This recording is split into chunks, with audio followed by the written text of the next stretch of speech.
Hey there viewers, and welcome back to the South Main Auto Channel. That's a 2003 Honda Civic. It's got the big 1.7 and a 5-speed, and it's a 2-door, and it's here from another shop. Now it's a shop that I haven't done work for in the past, so we gotta try to impress them a little bit. And by that I mean we gotta try to fix the car. So they've been trying to get this one to pass inspection, and by that I mean they need to check engine light out, and evidently it just pops back on in like 7 miles, so I'm told. Read the codes out in the parking lot with my little code reader, and it has a evap code in it for something to do with the fuel tank pressure sensor. So I brought it in. I've got it on the battery maintainer. Battery was a little weak, so we're going to keep it on that. I've got another scan tool plugged into it. I'm going to go through, show you that code. Fuel tank pressure sensor lives underneath it. Should be back by the canister on this Honda. We're gonna look at some data first. I couldn't do that earlier, and then we're gonna get it up in the air, see what's going on. Now they told me they've already changed a sensor. I assume fuel tank pressure sensor. That wasn't it, and then they said, you know, we're done guessing. And then evidently had some kind of referral to us. So anyways, enough talking, let's fix it. Current codes. Yep, that's one we had. So this 453 evap fuel tank pressure sensor high input. So what I wanted to do earlier that I couldn't was actually look at data, because I was just using a little code reader. So we'll go data stream. Come on. No, we don't want barrel. We need to see, is there evap pressure, evap bypass, purge control, fan control. Oh, there we go. Fuel tank pressure. These should be A, B, C, D order. Your elemental P's. I don't know if that's voltage or pressure. It is pressure, so 1.19 psi. It either has a lot of pressure in that tank, or 1.19 psi translates to 5 volts would be my guess, because the circuit code, or the code, is for a circuit high, right? Wasn't it? Which would mean something, you know, shorted the power, or I don't want that. Dang you. Or like an open circuit. Read fault code. Gosh. Yeah, sensor high input. So without even looking at code set criteria, I would assume 3-wire pressure transducer, fuel tank pressure sensor, the sensor signal wire is high. It's not being pulled down to whatever its, you know, normal voltage would be. And I believe on a Honda, I think Hondas are like Fords. Let's roll this baby ahead. I think Hondas are like Fords. I think the standard voltage on your Honda is like 2.5 volts. Let's get this baby up in the air. 03, let's see if she has any pinch welds. This must not be a New York car, I'll tell you that much, folks. Has it got a front one? Wow, maybe we got a special little treat here for us. Get a light on this subject. Look at this little beauty. This is what heaven is going to be like, Eric. Wow, a car that's not a complete rot box. Let's see. Oh boy, yeah, somebody's had their fiddly bits back here. So I don't think I can get this where we can all see, but just play along. Let's play pretend. Canister is back here. Looks like she's probably the Dorman variety.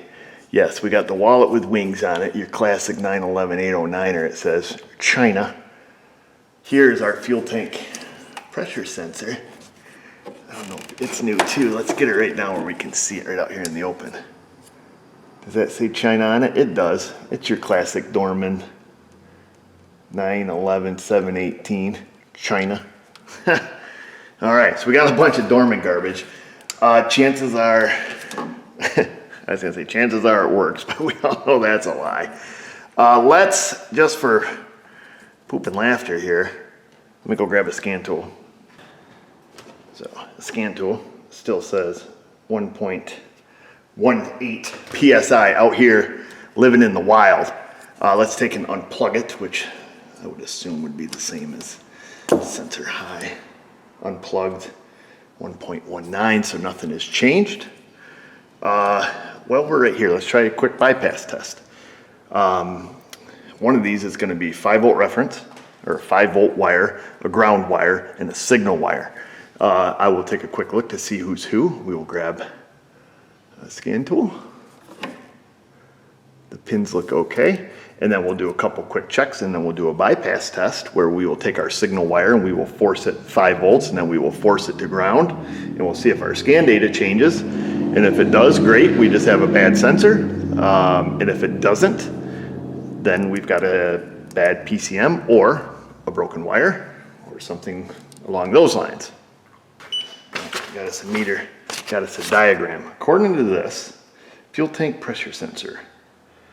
Yellow with blue, reference voltage. Do we have yellow? Yes, we have yellow. So yellow is 5 volts.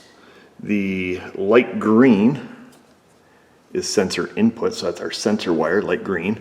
And then our pink is the ground. So, simple enough. I've got the multimeter fired up here. I'm gonna take, I don't know what you guys wanna see, cast your votes below. If you want to see the meter or you want to see me poking wires here, because you really don't have a choice, because I'm in control. Okay, let's see. So we're just going to very gingerly front probe. I got some really light front probes here. Man, I cannot speak today. Very just ever so gingerly. Black is in pink, which should be ground, right? Let's double check. Pink is ground. Yellow is 5 volts. We should have 5 volts right here. Hey, what do you know? We have 5 volts. That's perfect. Now, what we want to know, or what we should be doing, is we should be doing it this way. We should just be back probing, because we want to make sure our 5 volts is for real, like a for real friend. Let's see, so we'll go back probed if we can get in there. Back probe, nope. Back probe, nope. Back probe, yes. Hopefully we didn't cross pins. We'll go back into that one. Survey says error cross pins. Oh, wait a minute. I didn't cross pins. I just went in the wrong hole. I meant to go to the yellow one. Ding dong. Because that had a different voltage. Okay, here we go. So we're 5.01 volts back probed, load in place, load if you will. Now we're just going to jump over to the signal wire, which I already saw this, which was like 2.5 volts. Wasn't it? Let's get our grounding in. I hate back probing. We should just poke a freaking hole in the harness. Okay. Nope. Stink pot. You end up freaking, you're destroying the connector back probing here, but. Okay, there we go. 2.62 volts. So that's kind of interesting. I also brought us a test light. Because I want to we're going to grab a ground here on something. There's so many clean things to hook onto under this car, I don't even know which one to go for. I am literally confused right now. We'll get something up here on the body. Let me get this bolt. Okay, so test light is hooked to ground. I'm going to take the signal wire, which is the green wire, and I'm going to touch it to my test light. And our voltage on the voltmeter pulls down to 0.35 volts. So we pull it down to ground, but when I'm looking at the scan data, it doesn't do anything. Let me show you. So I'm going to touch our signal wire. That pulls it down to 0.33 volts, whatever it is. And hence, still stays at 0.17 psi. Now I take away the test light, 0.19. Test light there, 0.17. That's a good clue, folks. Let's do something else. I got a piece of rubber hose here. Let's back out of here. Let's verify. Let me show you a little trick Mima taught me here. Let's make sure the sensor works. It appears to work. We're going 5 volts. We're going all the way. We'll get her a minute across. No, we'll do 30 seconds. So it appears the atmospheric voltage is 2.65. At least it is with a Dorman sensor. I think if this was a Honda sensor, we'd probably be closer to 2.5. But it'll likely work for what we need to do. Now I'm going to unplug a vacuum port on this. And I'm going to stick a little rubber hose, this little rubber hose I have right on the fuel tank pressure sensor. And I'm going to take this end of the hose and give it a little sucky because that should make our voltage change.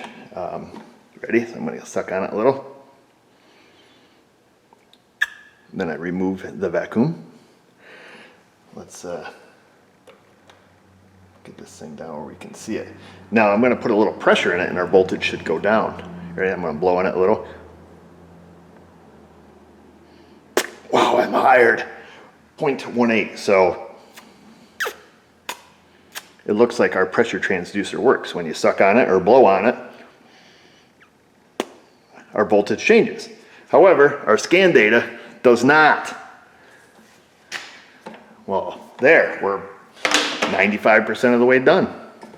Does that make sense to everybody? I hope it does. Let's see, I'm gonna hook this vacuum hose back up. One of these, I believe, is a air reference voltage or supply to the sensor. We'd have to look. We really don't care. All we know currently is that this sensor works. That's what we know. That sensor works. The circuit to it is good. Is in the sense that we have 5 volts, we have a ground, and we have a functioning signal wire. And all the PCM is looking at to set that code is the green wire. It says, it sees this green wire and says, hey, something's wrong, fella. Chances are this green wire is 5 volts when it's unhooked, because that's the code we have. That's what I'm going with. Never believe anything I say though. We need to go to the PCM. Some of you may be wondering, like, you know, why do we need to go right to the computer? Because I said so. That's not a good excuse. Where are we? We're right here. We're at the fuel tank pressure sensor. Okay, and then they've got the ECM kind of split up on 2 sides, which is, it's silly. It doesn't matter. Let's just say this is the ECM. All 3 wires go to it, which is true. We know that the component here is good. This is the very back end of the circuit. This is the last spot that those wires go. We suspect that we have a broken wire on this light green because it's the only thing that makes sense. Broken wire or the magic box is junk, which is plausible. So we know this is good. So now let's go to the very front of the circuit, the very beginning, and say, you know, if we get the same results there, then the ECM's bad. If we go there, we plug into this light green wire and we see 2.6 volts, PCM's junk, bottom line. If we go there and we see 5 volts, we got a broken wire. Does that make sense? Because how can we have 2.5 volts right here, 2.6 here, and then, you know, a different voltage here? The wire's all one piece, baby. Anyhow, enough speculating, but let's go have a lookie.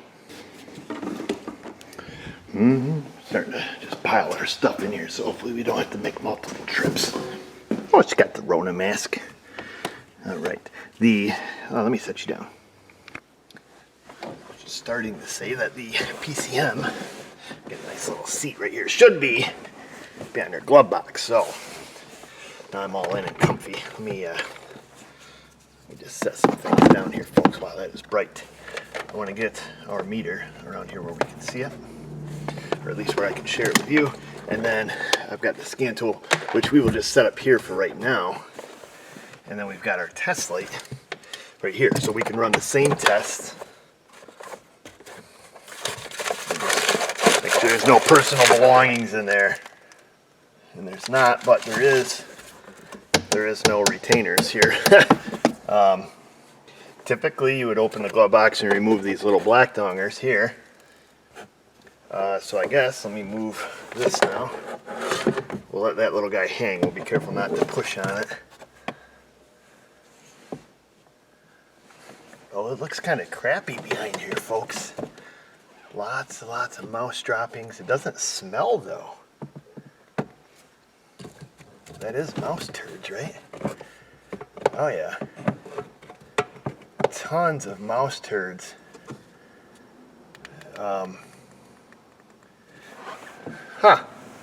That's kind of weird. Usually you get in a car, if it's mousy, you get in it and it tickles the old nostrils.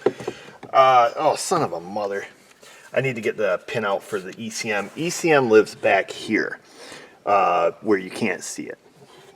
Sits vertically. And we need to find the appropriate wire going into this. I'm just interested in the signal wire, not even interested in the 5 volts or anything. Looks like we've got 3 connectors on it.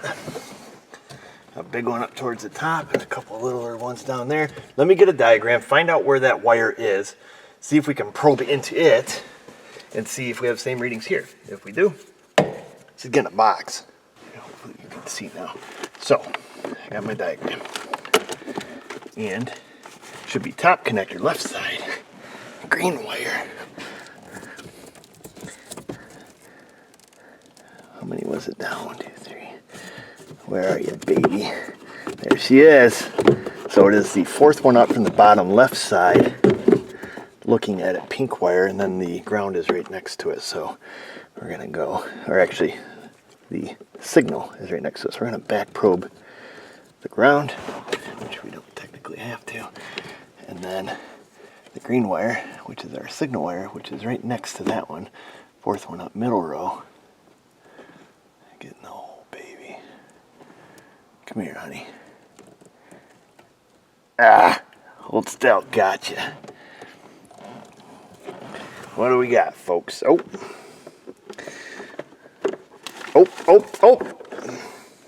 We're still in the graphing mode. What's that say? 4.82 volts.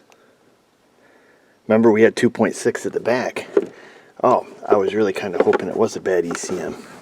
Because I don't want to chase a broken wire. Just by adding our voltmeter to it, we've dropped the pressure to 1.1 psi. So I bet if I wet my finger with my nasty tongue and I touch those two together, oh, look at that. Negative 0.34 psi. Take my finger off 1.1, touch it again. Negative 0.34. I don't know if that's as low as it goes, but that's enough. That is enough proof for me right there to say that the box is good. Son of a mother. Where the frig does this harness go? This ain't one that you can easily do an overlay and just say, screw it, let's just run a new wire. Well, folks, you've seen it here. This kind of sucks. Let's just have a little look-see here. Let me shut the key off. We're going to unplug that. We're going to make sure. No, there's nothing to make sure. That can't be corroded. Because that doesn't even make sense, you ding-dong. But we're right here. Let's just have a look. Make sure, because I see a lot of weird stuff. It's kind of nasty behind this glove box, which is kind of unusual. Unplug, you mother. Yeah, nah, connector's nice and clean, which that doesn't really have anything to do with what we have going on anyways, which we already knew. But we're idiots. We want to look anyways. Do we got an aftermarket? Oh, you know what? We got an aftermarket radio. This wire and harness goes that direction.